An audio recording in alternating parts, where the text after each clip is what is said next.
वक्त तो चला है ब्रोकरेजेस के रिपोर्ट्स जानने का। हमारी सहयोगी स्नेही हमारे साथ जुड़ गई हैं। स्नेही, बताएं ब्रोकरेजेस के रेडार पर क्या कुछ है आज? जी बिल्कुल, कई सारे स्टॉक्स है ब्रोकरेजेस के रेडार पर। पहले बात करते हैं ग्रैन्यूल्स के बारे में, जो कि इलारा कैपिटल के रेडार पर है।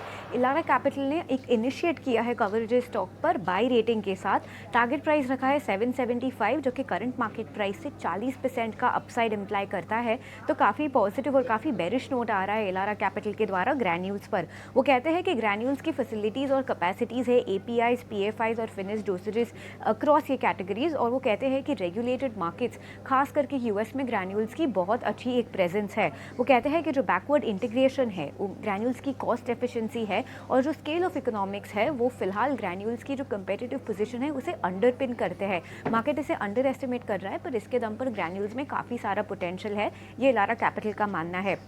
जो गगीलापुर प्लांट पर जो हम यूएसएफडी एक्शन के इश्यूज देख रहे हैं, इलारा कैपिटल का मानना है कि ये काफ़ी नियर टर्म में ये भी इश्यू सॉर्ट आउट हो जाएगा। और वो एस्टिमेट करते हैं high tin top line growth, लगभग 100 बिप्स का एक अपसाइड यहाँ पर वो टॉप लाइन ग्रोथ में एस्टिमेट करते हैं। और एबिटा मार्जिन में भी 100 बिप्स का एक अपसाइड एस्टिमेट करते हैं अगले 2 सालों में। तो ये था इलारा कैपिटल का नोट ग्रैन्यूल्स पर, काफ़ी बेरिश नोट। आगे बढ़ते हैं, सिटी का एक नोट आया है कोल इंडिया पर, काफ़ी बेरिश नोट ये वाला भी, क्योंकि उन्होंने एक 90 डे अपसाइड कैटलिस्ट वॉच शुरू किया है कोल इंडिया पर। जो नया टारगेट प्राइस उन्होंने रेस किया है वो है 430 रुपीज़, जो कि 415 रुपीज़ था। फिर भी ये जो करंट मार्केट प्राइस है 435 रुपीज़ कोल इंडिया का, उससे 5 रुपये कम है इनका नया टारगेट प्राइस। वो कहते हैं कि जो हायर ग्लोबल कोल प्राइसेस है वहाँ पर हम एक अपटिक देख सकते हैं।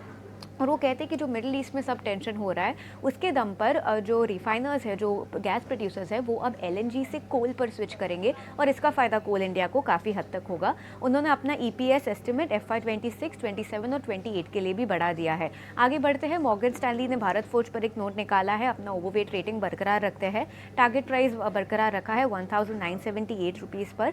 वो कहते हैं कि जो फरवरी के ACT क्लास 8 ऑर्डर्स आए थे वो स्ट्रीट की तुलना से काफ़ी अच्छे थे। 46.2 करोड़ 1000 यूनिट्स पर ये जो नंबर आया था वो स्ट्रीट की उम्मीद से काफ़ी अच्छा था। और वो कहते हैं कि जो बेस इफेक्ट है वो भी ईज आउट हो जाएगा आने हुए महीनों में। तो वो काफ़ी पॉजिटिव नोट है मॉर्गन स्टैनली के द्वारा भारत फोर्ज पर। आखिर में लुपिन के मैनेजमेंट ने एक कॉन कॉल रखा था जिस पर गोल्डमैन सैक्स का एक नोट आया है। वो अपना न्यूट्रल रेटिंग बरकरार रख रहे हैं, टारगेट प्राइस 2275। वो कहते हैं कि मैनेजमेंट ने गाइड किया है कि एबिटा मार्जिन 24 से 25% के बीच में रहेगा नेक्स्ट ईयर, और high single digit top line growth भी गाइड किया है। तो ये उनका व्यू है। वो कहते हैं कि इंडिया ग्रोथ 1.2 से 1.3x हो सकता है मार्केट रेट्स पर। तो ये काफ़ी पॉजिटिव नोट है गोल्डमैन सैक्स का, लुपिन के मैनेजमेंट कॉन कॉल का कवरेज उन्होंने किया है। तो ये भी काफ़ी पॉजिटिव नोट है। नहीं, बहुत बहुत शुक्रिया पूरी डिटेल्स के साथ हमारे साथ जुड़ने के लिए। तो कई सारे स्टॉक्स जो ब्रोकरेज रिपोर्ट्स के दम पर आज के सत्र में फोकस में रहेंगे, और इसी से एक स्टॉक पर नज़र डालते हैं और वो है ग्रैन्यूल्स इंडिया। बड़ी रिपोर्ट आई है, इलारा कैपिटल ने इनिशिएट किया है कवरेज। खरीदारी की राय 775 रुपये प्रति शेयर का लक्ष्य, और करंट मार्केट प्राइस से कंपेयर करें तो इलारा कैपिटल करीब 40% का अपसाइड करंट लेवल से देखता है। तो काफ़ी पॉजिटिव रिपोर्ट्स देखी ने अभी अभी उसके बारे में फंडामेंटल चीज़ें बताई, लेकिन टेक्निकल पर भी एक नज़रिया ले लेते हैं। Kunal, good morning. आपसे पूछना चाहूँगी, ग्रैन्यूल्स इंडिया इस स्टॉक पर टेक्निकल पर क्या नज़रिया होगा आपका? वेल, ग्रेन्यूलस की बात करें, व्यू फिलहाल ग्रेन्यूलस को लेकर थोड़ा नेगेटिव साइड का है। स्टॉक फिलहाल जिस लेवल पे ट्रेड कर रहा है 554 555, मुझे लग रहा है कि यहाँ से और एक गिरावट हमें देखने को मिल सकती है।